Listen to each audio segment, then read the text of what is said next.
With only a few more days left in the year. Today we're taking a look back at what impressed drivers, what missed the mark, and what mattered most to consumers. Joining us now is Lauren Fix. You've seen her here before. She's also an automotive expert, the founder of Car Coach Reports. If you have not checked that out online, do it right after this show that you're watching. She's also the co-host of The Drive with Lauren Fix and Karl. So she brings us weekly reviews and trends and insights, and we're so happy to have her once again on the show. So Lauren, thank you so much for taking the time out of your very busy schedule to join us.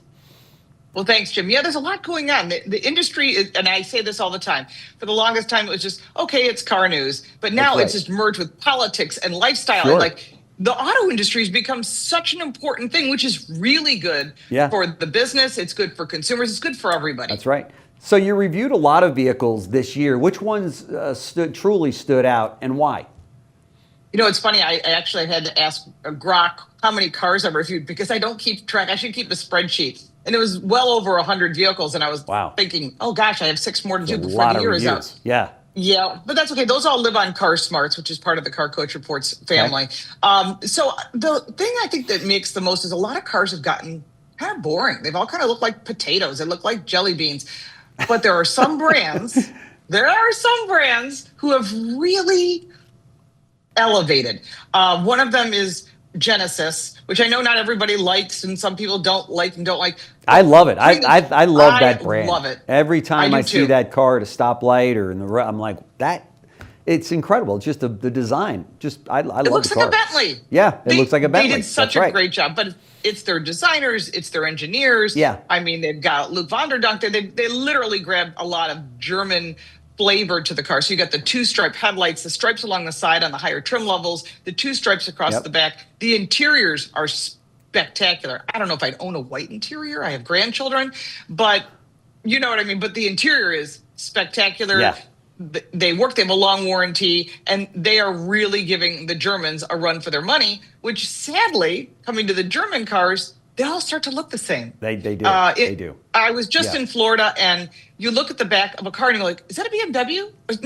No, that's a Mercedes. Well, it could be an Audi. That's right. And you really can't tell. You see the wheel and the logo. They're all starting to look jelly beanish. They're all looking the same, which was never what those brands were about. BMW always stood out with their M cars. I mean, you saw an aggressive, muscular, driving performance car. Yeah. And Mercedes was all luxury, but has the AMG line. And Audi was sort of that mix of the both.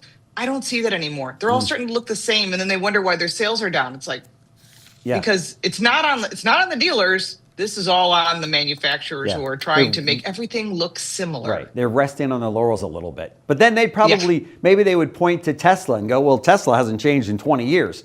So, I mean, it's, you know, maybe they're thinking there's something to that. One of my soft spots there. Yeah. I always say, if you're a Harry Potter fan, there was a character called the Dementors, and they would suck your soul. I call the Teslas the Dementor cars because they have no face. There's no grill. There's like eyes, and that's it. It's all smooth. Yep. So Dementors were like that. They just had eyes, and my husband thinks I'm crazy, but it's so funny now that I've told you that every Tesla you're going to see, you're like, it's a Dementor. That's right. That's right. You plan on it. They're starting to upgrade. But of the electric cars, if you want one, they still own a chunk of the market, about 67%. I know. And he's not going to give it up. But, with the robo-taxis, and I have many friends who are saying, oh, they're going to go out of business. Their stock is down. Well, their stock isn't down. Their stock is up. The robo-taxi. And listen, if Elon really wanted to be smart, if he really wanted to blow people away, he just puts a range extender on those Teslas, and he will crush the market. Yeah, you're right. You're exactly right. Hey, what did consumers care about most this year when shopping for a vehicle? I think that's the thing is affordability. I hate to use that word because it seems to be the political word of the day, but it is. I mean, you buy an EV and you think, oh, I'm doing the right thing. Electricity is cheap. Then you get your insurance bill and it's twice as much of that as a gas-powered car. And you're thinking, it's not going to work. So they've strayed from that. And of course, electric vehicles are on the downslide. We'll probably see only about 4% sales across the U.S. by the time this all settles out after the first of the year. So they're looking at hybrids, and the hybrids are pretty much with brands like Toyota are using across the full lineup. Honda's starting to do the same thing, but they're offering gas versions. Plug-in hybrids, they're just as expensive to insure. So people are now starting to think, this hybrid, think of Prius. When we all laughed at the Prius, Well, guess what? They're selling them like crazy. Yeah. And I think that hybrid for now is a great thing.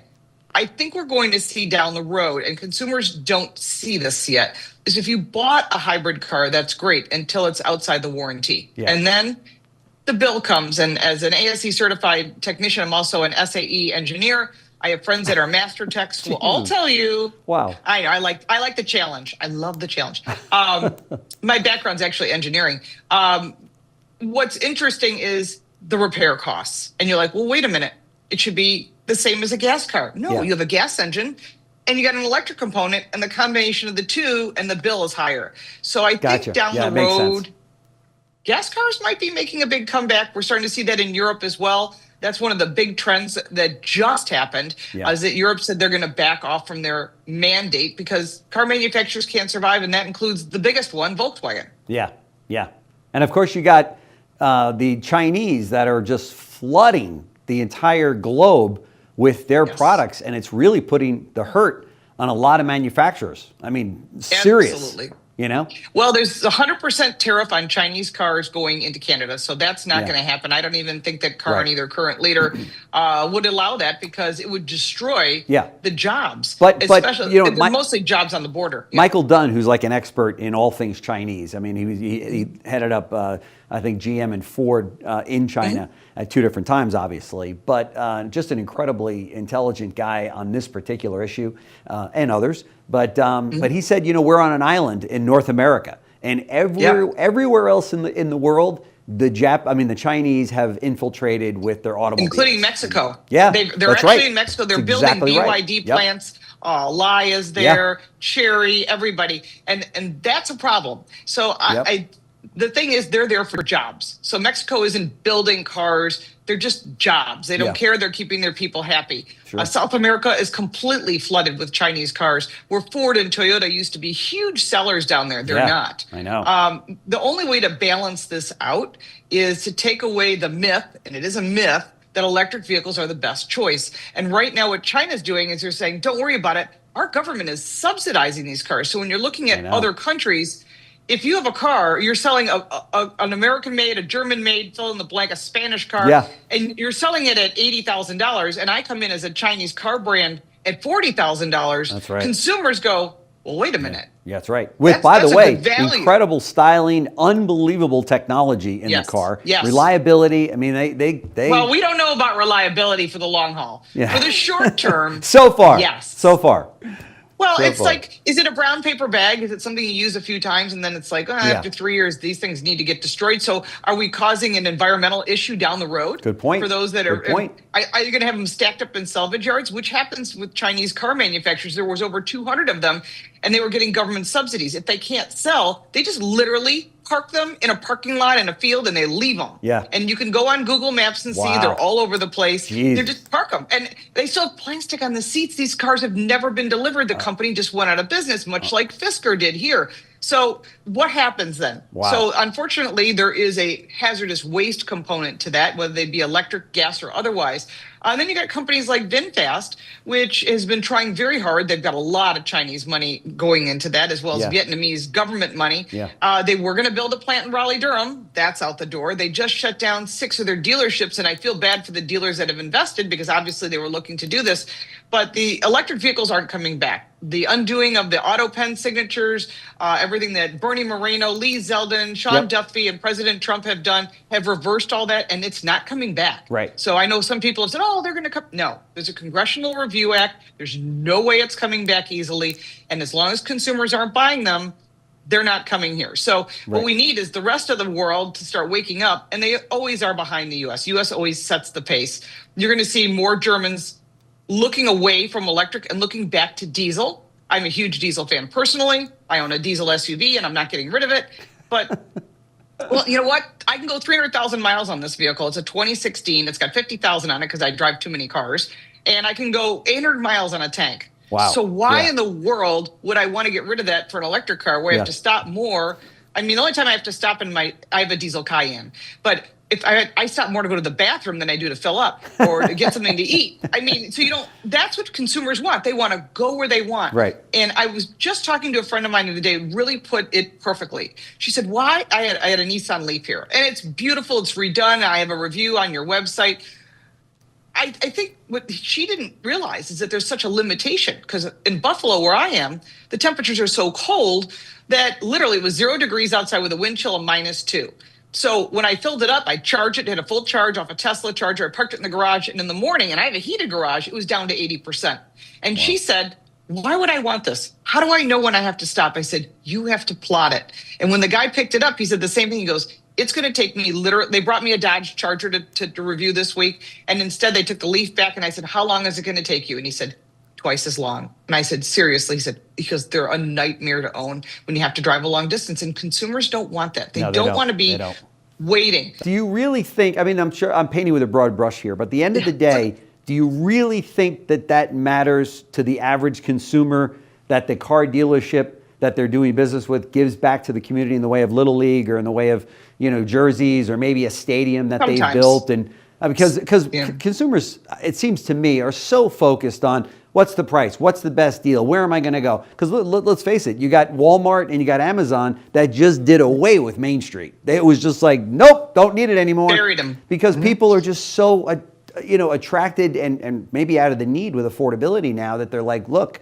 I know you're a great shop and I know you've been there and my parents did business with you and their parents did business with you. But when it rubber meets the road is what are you charging me for that car? And if it's perceived that it's going to be a better deal through an Amazon than a local car dealer, I don't know. I don't trust consumers. I think they go, yeah, that's nice about the Little League and everything and the jerseys. Yeah, great that you're worry doing about that. But I'm going with the lowest price here.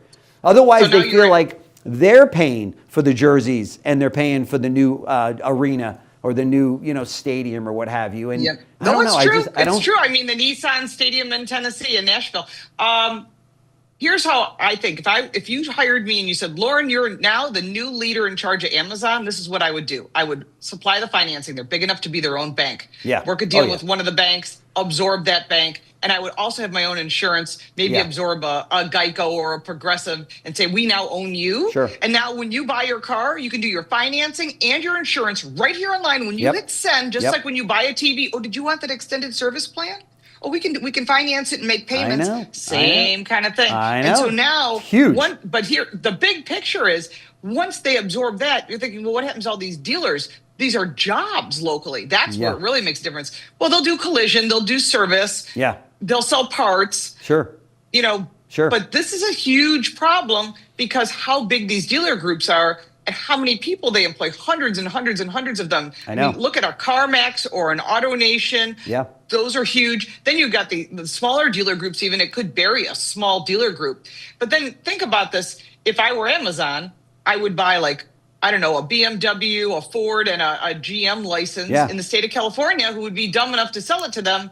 And once they've got 3, every other brand, it wouldn't be Ferrari and Porsche. They wouldn't do that. But of the mainstream brands, Mazda would say, oh, yeah, we're on. We'll sell you one, too. And now once you've got that, you start hit the big states. Eventually, you're into Canada. Then you're into Europe. And who owns the auto industry? Yep. No longer is it owned and controlled by the brands. It's going to be the big boy in the room, which is Amazon. Right. Exactly and it may sound like I'm pie in the sky, but I'm telling you, Bezos knows how to do this right. And all it takes is some smart people you and I to hire. And they go, how about we have you run this show? I can see them buying a company like Carvana because then you got no restrictions. They step in, buy Carvana. There's no manufacturer out there that's going to dispute that because it just isn't in the cards. And it would be an easy acquisition for them. It automatically puts them directly in the used car business. And then either whether they change the name of it to Amazon Cars or whatever it might be, but I could clearly see them sticking their toe in the water with a company like Carvana.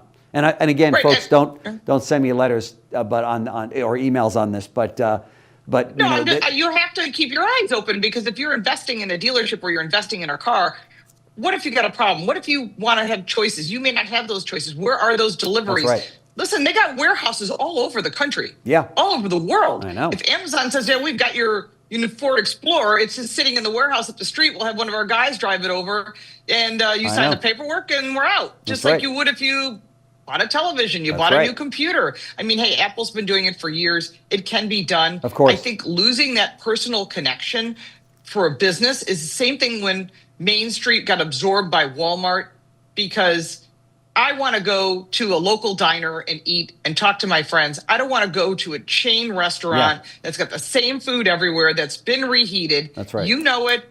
Of The course. customers know it, and it impacts. I mean, you've seen, look, I hate to use this example, but look what happened to Cracker Barrel. That's right. I mean, you have to, there's so much going on, but if Amazon runs the auto industry, it's not good for consumers. Or dealers. It's also not good for car review. Yeah. No. And it's also not good for reviewers, because what'll happen is, and this is interesting, every time you go on a website and you go, oh, I'm interested in this car, it geolocates where you are, especially like cars.com and all these other, there's tons of Edmunds, Kelley Blue Book, Cox Automotive, all of them. And I see a vehicle that looks interesting and I go, oh, I'm interested in this Subaru, Outback. It'll send me to the local dealer. I buy the car, they make money. That's I'm talking millions of dollars per month go to these. That money would go away, because there wouldn't be a referral. If I want to look at a review, it wouldn't eliminate me, but it would eliminate a lot of people I work with in the industry. Yeah. And people will just go and go, oh, well, Jim bought that Subaru and he liked it, so I will like it too. That's right. And I think that's part of what Amazon has always done to succeed. So we really need to keep an eye out for that. How do you want to do it? Well, the car brands can easily say, we're not going to sell you a license. Will they do that?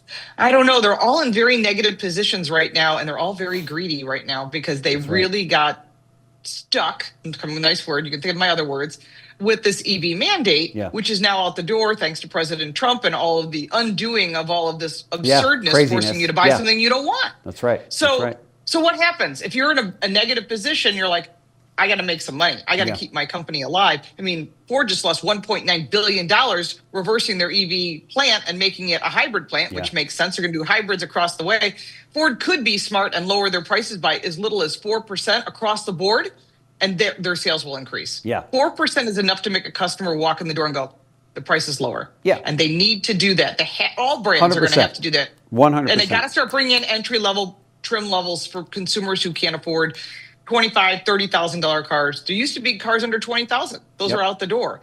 I think those could come back if all the brands wake up and realize we need entry-level product. It's good for the dealers, it's good for the consumers, and it's good for the brands, and everybody wins. That's right. Totally agree. Lauren Fix, automotive expert and founder of Car Coach Reports. I'm telling you, do yourself a favor and check out her incredible site and the broadcast that she brings us. We're so thankful for. So Lauren, it's been a great year with you. Hopefully we can continue this in 2026. I know that our viewers and our subscribers get a lot out of your appearance with us. So thank you so much, and have a great holiday. I will. Yeah, you have a great holiday, and I'll see everyone in 2026, and I look forward to continuing our relationship. That's right. And you may see her at the CBT stage at NADA in February, so keep an eye out for that. So thank you so much, Lauren. Thank you. Thanks.